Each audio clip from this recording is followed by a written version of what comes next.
First of all good morning my dears officers. मैं आप सबका स्वागत करता हूं अपने चैनल पर। और आज मैं आपके सामने पॉलिटिकल साइंस का मोस्ट वैल्यूएबल सेशन लेके आया हूं, जिसमें मैं आपको बहुत सारे इंपॉर्टेंट शेड्यूल्स होते हैं ना, जो शेड्यूल्स मैं आपको करवाऊंगा। ठीक है, ठीक है। तो ये हमारा क्लास हो गया। फंडामेंटल राइट्स भी हम लोग इस आज डिस्कस करेंगे। ठीक है, फंडामेंटल राइट्स प्लस जो शेड्यूल होते हैं, कितने शेड्यूल हैं, किस शेड्यूल में क्या क्या इंक्लूडेड है, वो सारा चीज़ मैं आपको करवा दूंगा। ठीक है, इससे पहले मैंने जो पॉलिटी का वीडियो डाला था वो भी बहुत मोस्ट इंपॉर्टेंट था, जो कॉन्स्टिट्यूशन से रिलेटेड था। उसका लिंक डिस्क्रिप्शन में, अगर आप लोगों ने नहीं देखा है तो प्लीज़ जाके उसको देख लीजिएगा। ठीक है, तो सबसे पहले अपना जो कोट है वो आप लोग आप पढ़ लीजिए और अपना तिरंगा को सल्यूट करके हम लोग आज अपना क्लास स्टार्ट करते हैं। ठीक है, तो सबसे पहला चीज़ जो हम लोग आज डिस्कस करेंगे, सबसे फंडामेंटल राइट्स। ठीक है, फंडामेंटल राइट्स मतलब क्या होता है? मौलिक, लिख लीजिए कहीं पे, मौलिक अधिकार। ठीक है, ये हिंदी नाम है इसका। ठीक है, मौलिक अधिकार। अब देखिए, आपसे पूछा जा सकता है कि फंडामेंटल राइट्स हम लोगों ने किस कंट्री से बोरो किया है, तो वो सबसे इसका सबसे सही आंसर हो जाएगा यूएसए। ठीक है, यूएसए से हम लोगों ने फंडामेंटल राइट्स बोरो किया है। और एक होता है फंडामेंटल ड्यूटीज़।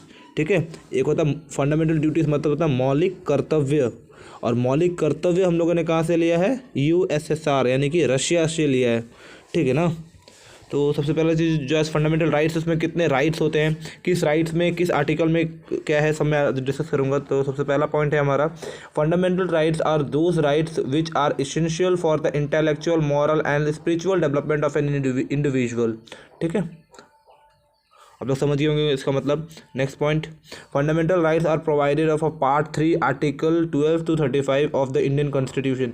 यानी कि जो फंडामेंटल राइट्स है वो प्रोवाइड करता है, पार्ट नंबर 3 में आता है, याद रखिएगा। ठीक है, आप लोगों से पूछा, जैसे कि पार्ट नंबर 1 में जो होता है ना, वो हमारा सिटीजनशिप आता है। आप लोग लिख लीजिए, मैं बता देता हूँ। पार्ट नंबर 1 में citizenship.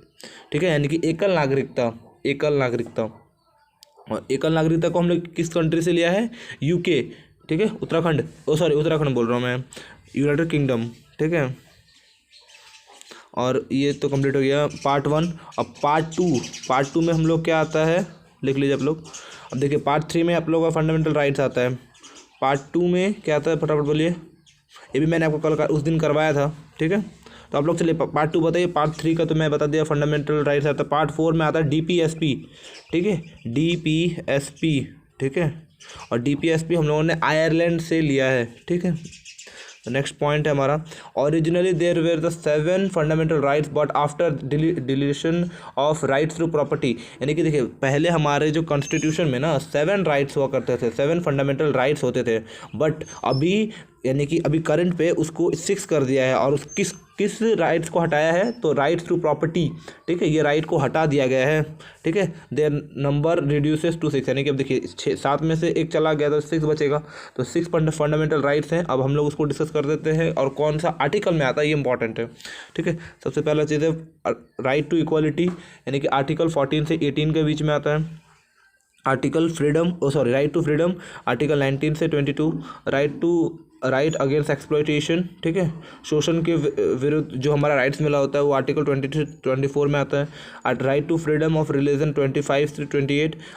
Cultural and educational rights. ठीक है, 29-30 में। ये इंपॉर्टेंट है, याद रखिएगा, इसको मार्क करके रख लीजिए। कल्चरल एंड एजुकेशनल राइट्स किस आर्टिकल में इंक्लूडेड है? आप लोगों को ऑप्शन दे देगा 31, 32, 30 और एक 35 दे देगा।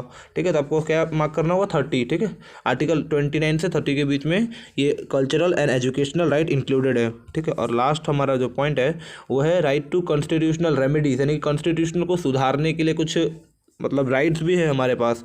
ठीक है, आर्टिकल 32। कॉन्स्टिट्यूशन से रिलेटेड मैंने आपको सारा क्वेश्चन पहले वाले पार्ट में करा दिया, जो बहुत ही इंपॉर्टेंट सेशन है। ठीक है, उसके बाद ही आप लोग ये क्लास लीजिए, तभी आपको फ़ायदेमंद होगा आपके लिए। ठीक है, तो फंडामेंटल राइट्स हम लोगों ने क्लियर कर लिया है। और कल की क्लास में मैं फंडामेंटल ड्यूटीज़ करवाने वाला हूँ। ठीक है, फंडामेंटल ड्यूटीज़ कितने हैं, फिर उसके बाद डीपीएसपी और जो भी जैसे लोकसभा, राज्यसभा जो बच चुका है, जो बचा हुआ पॉइंट है वो मैं कल करा दूंगा। ये आज का जो सेशन है वो शेड्यूल के ऊपर बेस्ड था, तो शेड्यूल अब हम लोग स्टार्ट करते हैं। ठीक है, शेड्यूल मोस्ट इंपॉर्टेंट है, याद रखिएगा आप लोगों के लिए। देखिए, पहला शेड्यूल, सबसे फर्स्ट शेड्यूल की अगर मैं बात करता हूँ, ठीक है, तो सबसे पहले चीज़ आपको पता होना चाहिए कि कितने शेड्यूल है हमारे कॉन्स्टिट्यूशन में। जो कॉन्स्टिट्यूशन है ना, उसमें हमारे 12 शेड्यूल है। कितने शेड्यूल है? 12। कहीं पे नोट डाउन कर लो, 12th शेड्यूल है।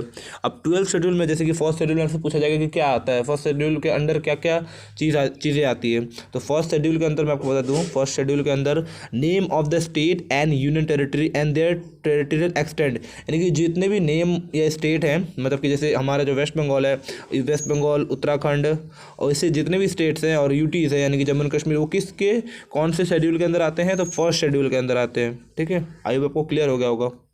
और नेक्स्ट हमारा जो सेकंड शेड्यूल है, सेकंड शेड्यूल में देखिए salary and emolument of a president, governor, यानी कि जितने भी गवर्नमेंट एम्प्लॉयज़ है, जैसे कि प्रेसिडेंट हो गया, पीएम हो गया, गवर्नर, हाई कोर्ट का जो जज होता है, सुप्रीम कोर्ट का जो जज होता है, कैग हो गया, कंट्रोलर, ऑडिटर जनरल, यानी कि जितना भी जो गवर्नमेंट एम्प्लॉयज़ हैं उनका जो सैलरी होता है ना, सैलरी एंड अलाउंस, वो सब आता है सेकंड शेड्यूल में। ठीक है, नेक्स्ट पॉइंट, नेक्स्ट शेड्यूल हम लोग डिस्कस करते हैं। Third schedule, form an oath and affirmation of a member of parliament. Form of oath, oath मतलब होता है शपथ लेना, शपथ लेते हैं हम लोग। क्या शपथ लेगा, जैसे कि जो अभी नया जज बनेगा वो क्या शपथ लेगा। ठीक है, जो नया कैग यानी कि कंट्रोलर ऑडिटर जनरल बनेगा वो क्या शपथ लेगा। वो सारा जो शेड्यूल है, मतलब जो शपथ लेने वाला जो प्रोसेस होता है वो किसके अंदर आता है, तो वो आता है थर्ड शेड्यूल के अंदर। ठीक है, नेक्स्ट पॉइंट, अब आपको इसमें सबसे इंपॉर्टेंट जो शेड्यूल है वो हम लोग 8th शेड्यूल डिस्कस करेंगे अभी थोड़ी देर में। तो हम लोग 4th शेड्यूल की तरफ बढ़ते हैं। हम लोग 4th शेड्यूल में जितने भी एलोकेटेड यानी कि जो सीट्स हैं ना राज्यसभा की, कि इसमें हर स्टेट में अलग अलग सीट्स होते हैं। जैसे यूपी में हमारा जो सबसे ज़्यादा सीट्स है, आप लोगों को बताना है कितने सीट्स है। ठीक है, सबसे ज़्यादा यूपी में जो सीट्स है यानी कि जो लोकसभा और राज्यसभा की जो सीटें हैं, क्यों यूपी में सबसे ज़्यादा है, क्योंकि यहाँ पर पॉपुलेशन सबसे ज़्यादा है, सिंपल। ठीक है, 4th शेड्यूल हो गया। 4th शेड्यूल में क्या आता है, allocation of a seats in Rajya Sabha. ठीक है, अब आता है हम लोग 5th शेड्यूल में। 5th शेड्यूल में administration and control of schedule area and schedule tribes. ठीक है, एडमिनिस्ट्रेट किया जाता है और जो कंट्रोल किया जाता है, जो भी शेड्यूल एरिया होते हैं और शेड्यूल ट्राइब्स होते हैं उनको कंट्रोल किया जाता है। जैसे शेड्यूल एरिया जैसे मिजोरम हो गया, ये सिक्किम वाला जो इलाका है नॉर्थ ईस्ट वाला। ठीक है, उसको जो कंट्रोल करने वाला किसके अंडर आता है, वो आता है 4th शेड्यूल के अंदर, सॉरी 6th शेड्यूल के अंदर। ठीक है, नेक्स्ट पॉइंट अब हम डिस्कस करते हैं 7th शेड्यूल। 7th शेड्यूल में distribution of a power between the union and the state government, यानी कि जैसे कि जो भी स्टेट गवर्नमेंट के पास क्या क्या पावर होंगे वो सब डिस्कस कौन करता है, मतलब वो किसके अंडर, कौन से शेड्यूल के अंदर आता है, शेड्यूल नंबर 7th के अंदर। Distribution of a power between the union and state government, union list, state list and concurrent list, सब इसी के अंडर आते हैं। ठीक है, और जो हमारा मोस्ट इंपॉर्टेंट जैसे कि जो हमारा लैंग्वेज होता है ना, कितने लैंग्वेजेस को रिकग्नाइज किया गया है कॉन्स्टिट्यूशन के द्वारा, तो इसका सही आंसर हो जाएगा 22 लैंग्वेजेस। ठीक है, 22 लैंग्वेजेस को कंसीडर किया गया, रिकग्नाइज किया है बाय द कॉन्स्टिट्यूशन के अंडर में। ठीक है, नेक्स्ट 9th शेड्यूल में हम लोग डिस्कस करते हैं फटाफट। 9th शेड्यूल में देखिए, 9th शेड्यूल में validation of a certain act and regulations, कुछ एक्ट आते हैं, कुछ रेगुलेशंस आते हैं। ठीक है, next 10th schedule anti defection law. देखिए जो मैं इंपॉर्टेंट है, जैसे 8th शेड्यूल मैंने आपको पहले बता दिया। ठीक है, 8th शेड्यूल के बाद जो 11th और 12th है ना, वो मोस्ट इंपॉर्टेंट है। 11th में क्या आता है, 11th में पंचायती राज यानी कि रूरल लोकल गवर्नमेंट। ठीक है, पंचायती राज। अब मैम पंचायती राज सबसे पहले कहाँ पे स्टार्ट हुआ था, वो हुआ था राजस्थान में। ठीक है, कहाँ पे, राजस्थान के नागौर जिले में। ठीक है, ये आपसे पूछा जा सकता है। और ये किस कॉन्स्टिट्यूशनल अमेंडमेंट एक्ट के अंदर आता है, तो 73rd कॉन्स्टिट्यूशनल अमेंडमेंट एक्ट के अंडर आता है। कौन सा, पंचायती राज।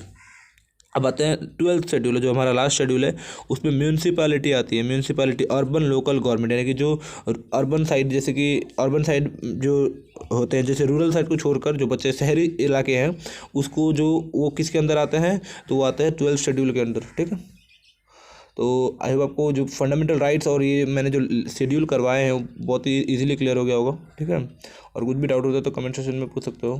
ठीक है, तो मिलते हैं नेक्स्ट वीडियो में। गुड बाय, जय हिंद।